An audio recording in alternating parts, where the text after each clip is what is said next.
Gusto nyo ba ng legit na recipe ng fudgy red velvet brownies? Pues, eto na yung hinahanap nyo.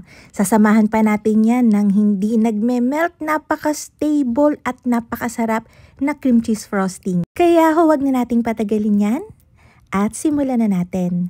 Dito muna tayo sa paggawa ng ating red velvet brownies. Dito, meron akong Van Houten Professional Signature Milk Compound. Nagtimbang at nag-chop lang ako dyan ng 100 grams. I-melt ko to sa microwave. Pagka walang microwave, pwede rin naman sa double boiler.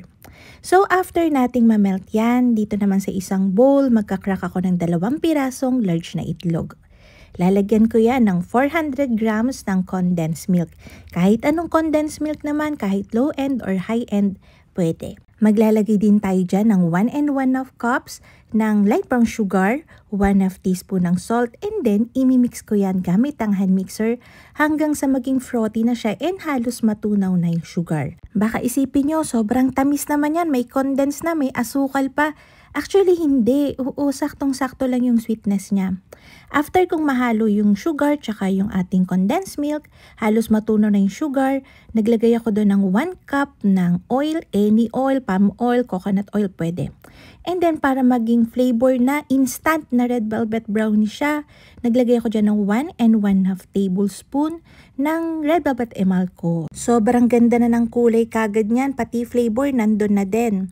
After kong mahalo yon, naglagay ako ng 2 cups ng all-purpose flour and 1 cup ng skim milk powder or milk boy. Hahaluin ko lang yan hanggang wala nang natitirang dry na flour. So, gamit lang ang spatula para hindi ma-overmix yung ating butter and hindi tumigas yung ating brownies. Fudgy lang talaga siya. After kong mahalo yan, ilalagay ko na yung minelt natin kaninang 100 grams ng milk chocolate compound ng Van Houten.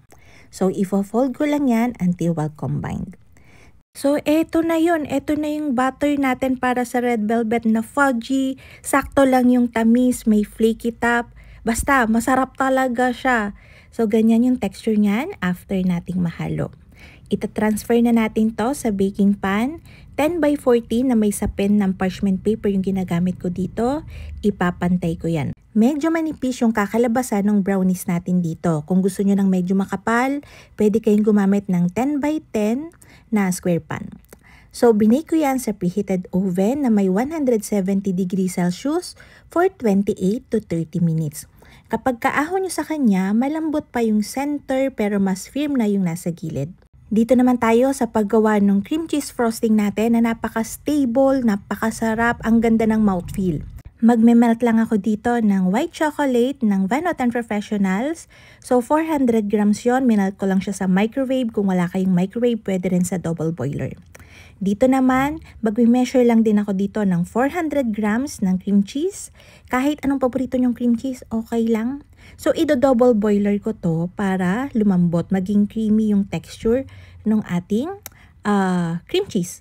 So, yan, double boiler, ipapatong natin yung bowl nang hindi nagtatouch dun sa water para hindi madry yung ating cream cheese. Naglagay ako dyan ng 2 tablespoon ng milk and para mas ma-enhance yung flavor, naglagay ako dyan ng kalahating juice ng lemon. So, haluin ko lang yan hanggang maging creamy na yung texture.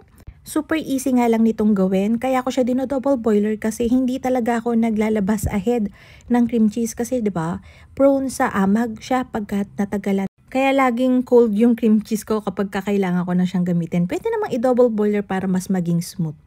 Once na smooth na yung cream cheese natin, ilalagay ko na yung minelt natin kaninang 400 grams ng Van Houten white chocolate.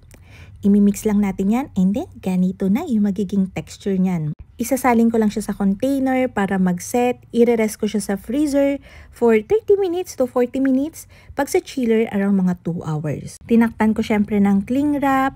Etong frosting na to, pwede nyo siyang i-whip para maging frosting para sa mga cupcakes. Pwede siya sa mga cookies. Oo, ang sarap nito. Legit.